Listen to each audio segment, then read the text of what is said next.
spoken yesterday, that is community-based tourism. And in that context, today we are going to talk about types of community-based tourism. Actually, when we talk about community-based tourism, we have community-based sustainable tourism. We have community-based ecotourism.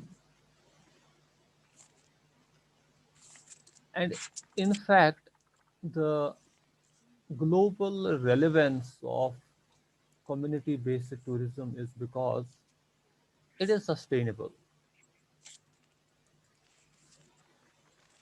And in fact, there had been a lot of emphasis on sustainability of tourism. There was actually one of the, we can say, thrust areas for tourism. In fact, led by the World Tourism Organization also, that is sustainable tourism. And globally, various meetings took place among various countries in order to implement that Agenda 21 that was set for sustainability. And community-based tourism ensures that type of tourism. And the reason is because, as I told you, that community-based tourism, it stands for ecotourism. Why so? It is very eco-friendly. Can you tell me why is it eco-friendly?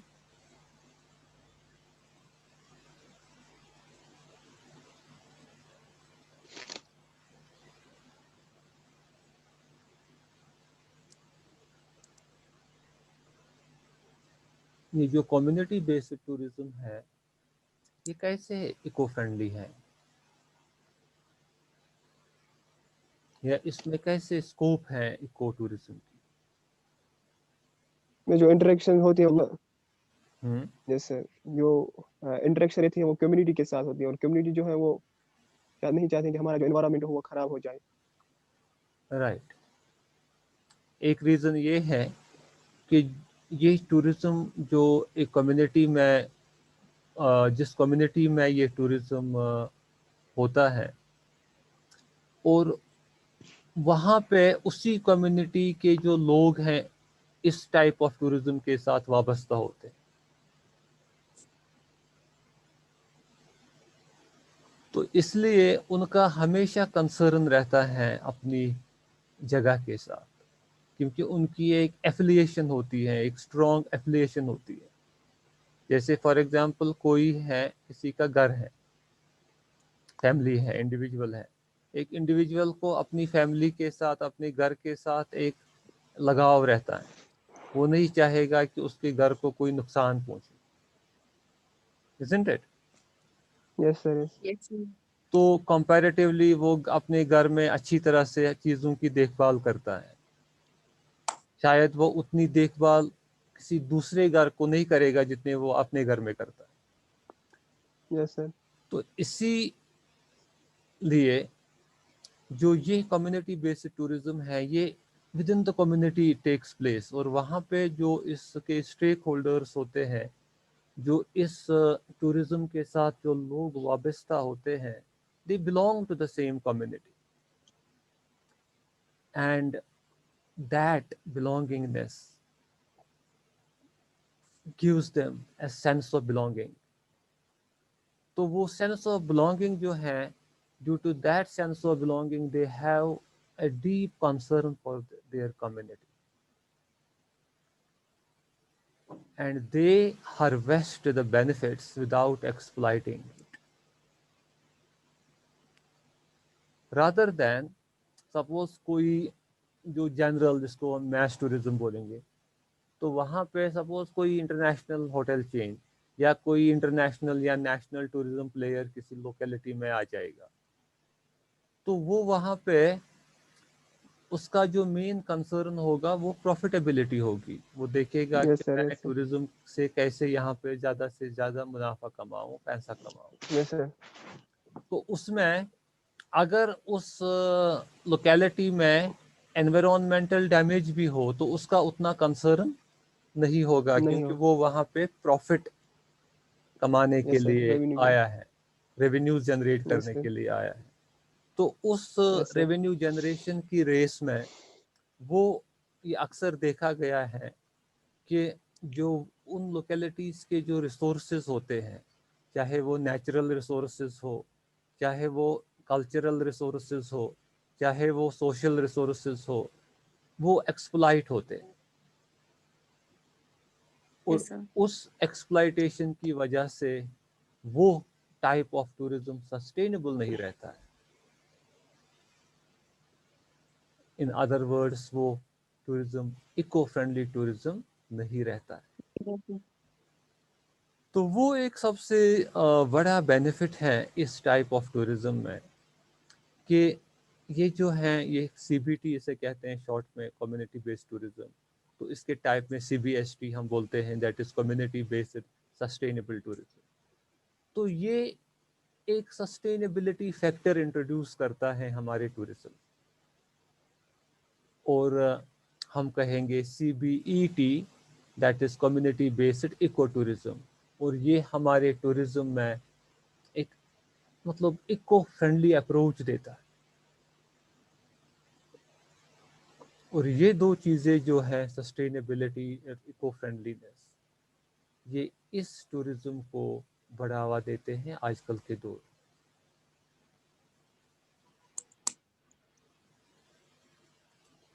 तो भी आप दूसरा चीज़ भी मैं आपको अभी बताऊंगा, जो ये टूरिज्म आने वाले वक्त में और ज़्यादा मतलब डिमांड कैच करेगा, क्योंकि जो इस वक्त नेशनल लेवल पे एक कैंपेन चल रही है, that is vocal for local. I think you might have heard about this campaign, vocal for local. Yes sir. who had raised this campaign?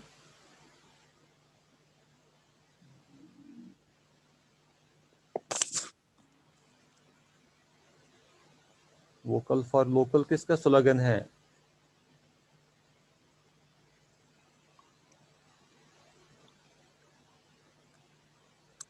Prime minister of India ने ये campaign yes sir, launch की। Incredible India means, हाँ, vocal for the incredible India से बगैर ये है vocal for local, क्योंकि इसका जो एक्चुअली एज सच अभी उसने डायरेक्टली इसको टूरिज्म के साथ नहीं जोड़ा, लेकिन आने वाले वक्त में ये खुद ही टूरिज्म के साथ जुड़ जाएगी। क्योंकि वोकल फॉर लोकल उसने इसलिए कैंपेन इंट्रोड्यूस की कि यहाँ पे उसने बताया कि जो बाहर से चीज़ें इंडिया आती हैं, जिसको हम कहते हैं इम्पोर्ट। सपोज आप यस सर, देखेंगे इंडियन मार्केट्स में कहीं भी आप जाएंगे, चाहे वो दिल्ली के मार्केट्स हो, इनफैक्ट श्रीनगर के मार्केट्स हो, तो आप किस कंट्री के प्रोडक्ट्स यहाँ पे ज़्यादा देखते हैं?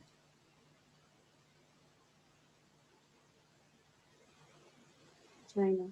चाइनीज़ चाइना, प्रोडक्ट, है ना? यस आप चाइनीज़ प्रोडक्ट्स इवन श्रीनगर के मार्केट्स में भी देखते हैं। इवन अगर सर, आपको कोई टॉर्च लेनी है तो वो दुकानदार आपको चाइनीज़ टॉर्च दिखाता है। इवन अगर आपको पेन लेना है, चाइनीज़ दिखाता है। यस सर, इवन आजकल स्टेशनरी भी चाइनीज़ आती है, नोटबुक्स, बाकी सारी चीज़ें।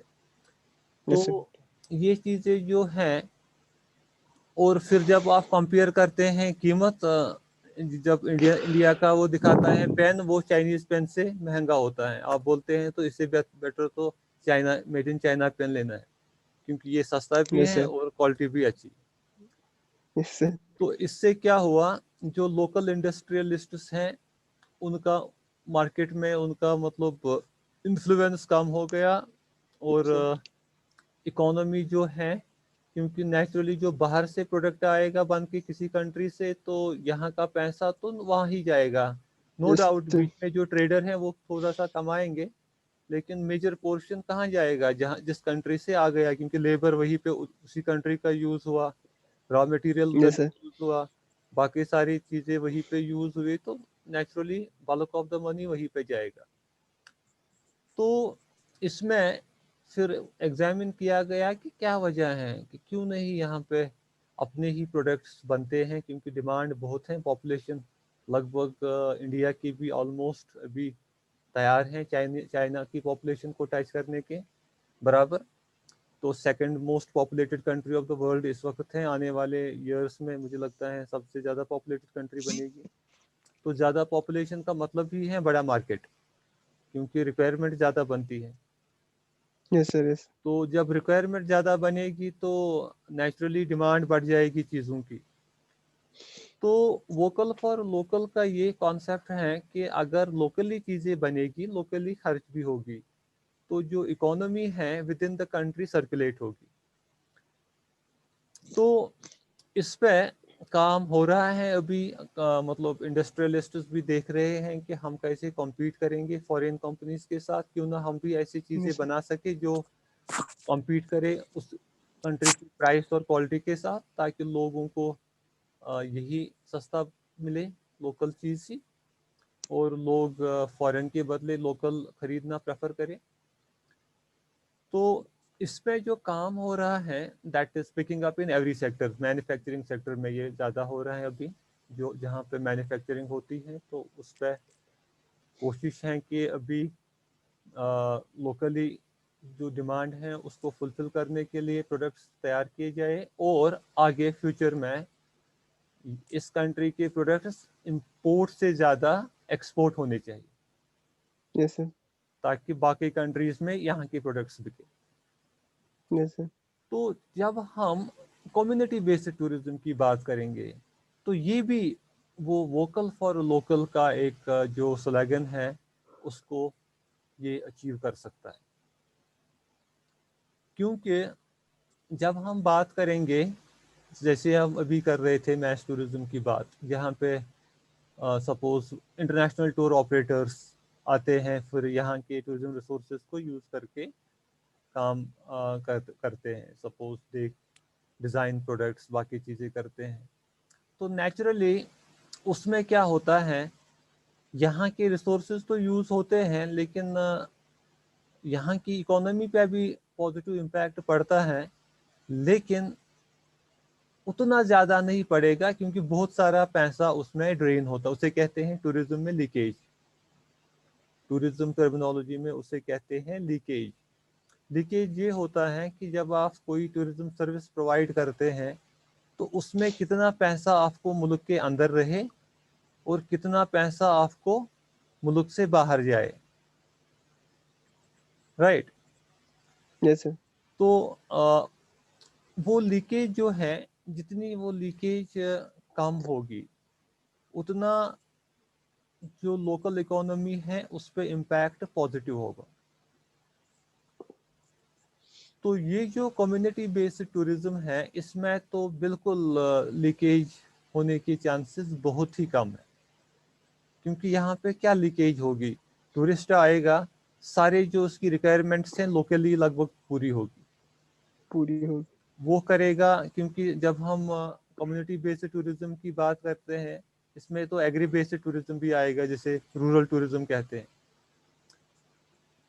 तो उसमें सपोज वो किसी गांव में गया टूरिस्ट, एक रूरल कम्युनिटी में है, और उस एक होम स्टे में उसका स्टे है, किसी घर में रुका है, और उस घर में जो सर्विस प्रोवाइडर्स हैं उसको घर के मेंबर्स हैं, पकाने वाला भी घर का ही मेंबर है, उसको सर्व करने वाला भी घर का ही मेंबर है। वहाँ पे नहीं है शेफ कोई चाइना से आया है, कोई फॉरेन शेफ है या कोई फॉरेन स्टाफ है, वहाँ पे सारा कम्युनिटी का ही है, घर के मेंबर्स, इजंट इट। और फिर जो वो कंज्यूम करेगा चीज, सपोज वो राइस लेगा, यस सर, अगर वो राइस खाएगा वहाँ पे, वो भी उसी, चाहे इस घर का हो या बगल वाले घर का हो जिसको शाली की जमीन है, उससे उसने राइस खरीदा हो, तो वो भी उसी कम्युनिटी में जाता है पैसा। अच्छा, फिर अगर वो सपोज सब्जी खाएगा वहाँ पे, वो भी उसी कम्युनिटी में जो सब्जी उगाता है उसी से ली होती है, तो उसका बेनिफिट भी उसी कम्युनिटी में जाएगा। कोई चीज़ अभी तक बाहर से नहीं आया, isn't it? फिर अगर वो टूरिस्ट जाने के टाइम पे कोई सोवेनियर घर लेगा, जैसे लेते हैं ना सोवेनियर्स, कोई चीज़ लेता है, कोई गिफ्ट या कुछ, तो वहाँ पे उसी कम्युनिटी में कुछ लोग हैं जो हैंडीक्राफ्ट्स के साथ करते हैं, who are artisans, they prepare, manufacture some things like say shawls, embroidered items, paper mache, wood carving items, some sort of decorative things, जो भी हैं। तो वो जो उनकी लोकल प्रोडक्शन है, तो वो टूरिस्ट एज सोवेनियर लेता है और वो भी लोकली बनता है, और लोकली बन के वो भी उसका जो इकोनॉमिक इम्पैक्ट है वो भी विद इन द कम्युनिटी रहता है। You got it? तो फिर उसी तरीके से अगर कोई वहाँ पे जो Yes, जिसको sir. हम कहते हैं रिक्रिएशन, कोई अम्यूजमेंट रिलेटेड इवेंट है जिसमें लोकल कुछ कल्चर डिस्प्ले किया जाता है, जैसे कश्मीर में सपोज रोफ होता है, वन वन होता है, ऐसी ऐसी चीज़ें जो एंटरटेनमेंट गेस्ट के लिए मीन्स ऑफ एंटरटेनमेंट सफाइस करता है, तो वो चीज़ें भी लोकल हैं। उसमें कोई आप फॉरेन म्यूज़िक नहीं खरीदते हैं, या कुछ आपको इम्पोर्टेड म्यूज़िक बैंड हैं या कुछ बाकी चीज़ें हैं जैसे 5 स्टार्स में रहता है, तो उसमें भी कोई लीकेज नहीं है। वो भी लोकल कम्युनिटी में ही कुछ जो होते हैं कलाकार लोकली, तो they display those things before the guests. तो उसका जो इम्पैक्ट है इकोनॉमी पे वो बिल्कुल रहता है विद इन द कम्युनिटी। तो ये सारी चीज़ें आपने देखा कि टूरिस्ट जो आया वहाँ पे, चाहे वो इंटरनेशनल टूरिस्ट वहाँ पे आया या कोई डोमेस्टिक टूरिस्ट आया, लेकिन जो भी पैसा उसने वहाँ पे खर्च किया वो सारा पैसा with in the community circulate हो गया, Yes, sir. क्योंकि उसमें कोई चीज़ नहीं है ऐसा जो, अब बहुत सारे सपोज हम बात करेंगे इंटरनेशनल होटल चेन्स की, अब आप किसी भी होटल में जाइए अंदर, वहाँ पे आप देखेंगे फर्निशिंग भी इंपोर्टेड होती है, टर्की के कारपेट्स होंगे सपोज, दैट मीन्स वो जो कारपेट्स इंपोर्ट किए गए फर्निशिंग के लिए वो भी लीकेज हैं, क्योंकि मिलियंस ऑफ रुपीस खर्च किए गए और उसके लिए फर्निशिंग लाई गई, और वो मिलियंस एक्सपोर्ट करते समय वो पैसा लीक हो गया लोकल इकोनॉमी से। या सपोज आप देखेंगे बाकी सारी चीज़ें जो लगी होती हैं उनमें तो इम्पोर्टेड होते हैं, इवन चिमनीज जो लगी होती हैं वो भी इम्पोर्टेड होती हैं किचन्स में, या बाकी सारी चीज़ें, तो काफ़ी उसमें लीकेज फैक्टर आता है।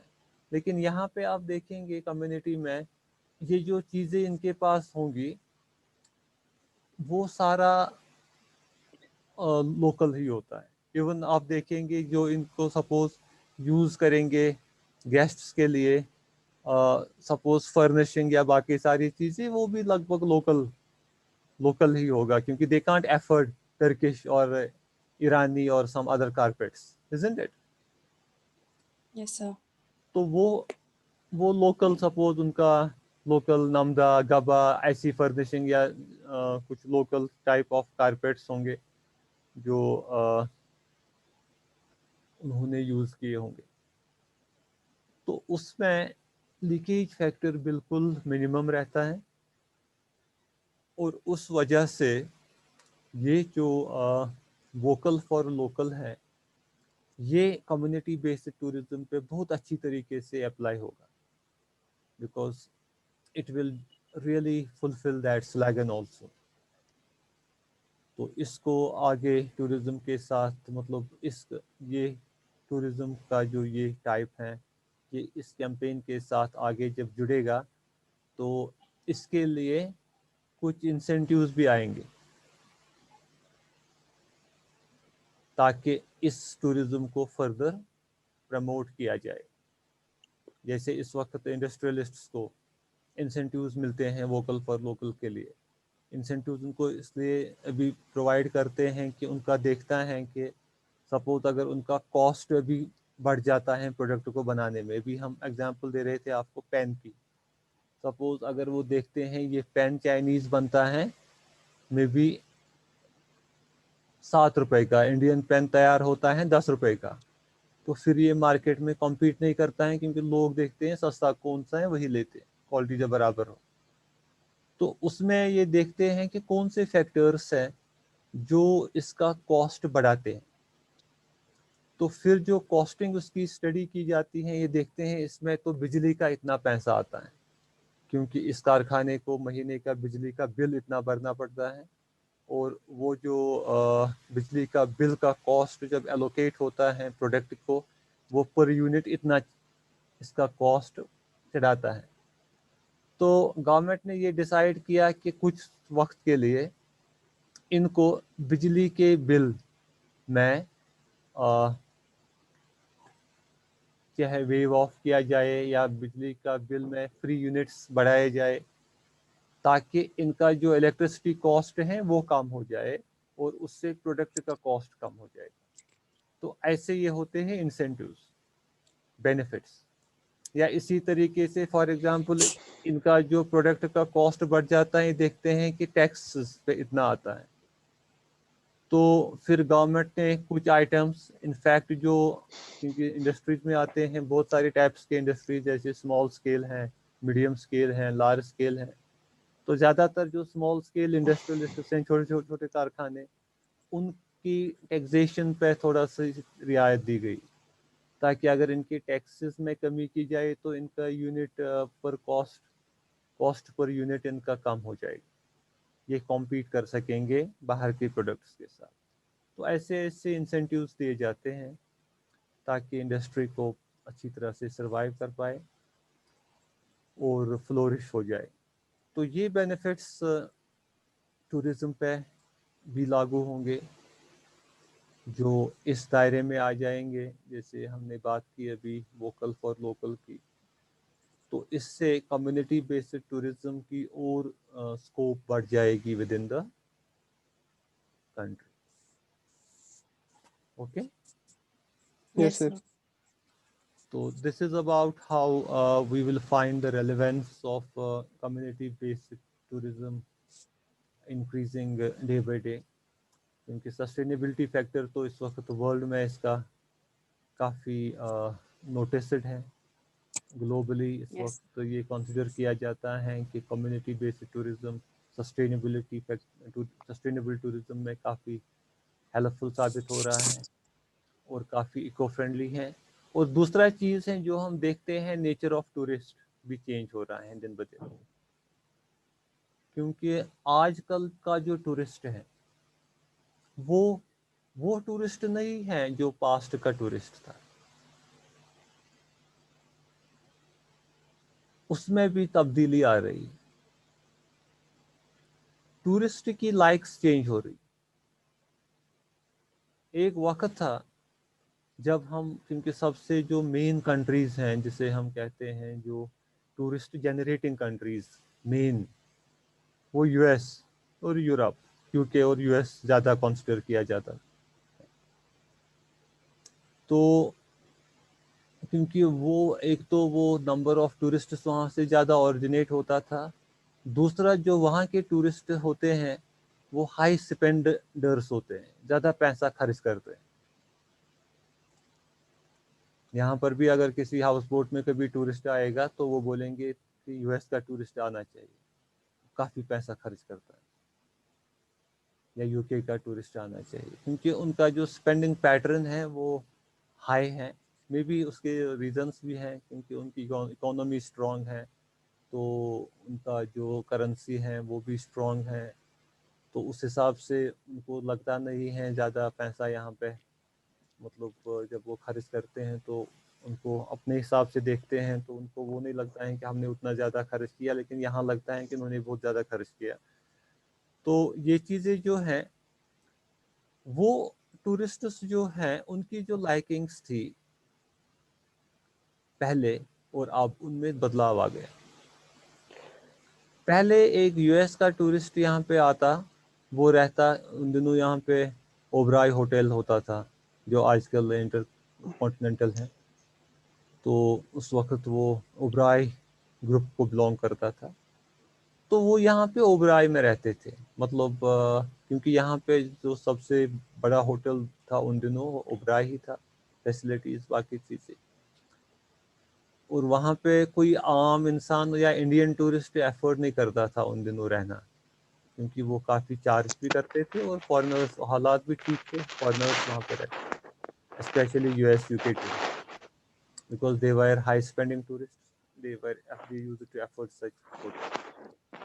लेकिन आजकल ट्रेंड चेंज हो गई, आजकल वही हाई स्पेंड टूरिस्ट जो हैं वो आज का ओबराय, आज तो यहाँ ओबराय के बदले इंटरकॉन्टिनेंटल है, विवेंटा है, लेकिन आजकल ज़रूरी नहीं है कि वो प्रेफर करेगा विवेंटा में रहना या इंटरकॉन्टिनेंटल में रहना।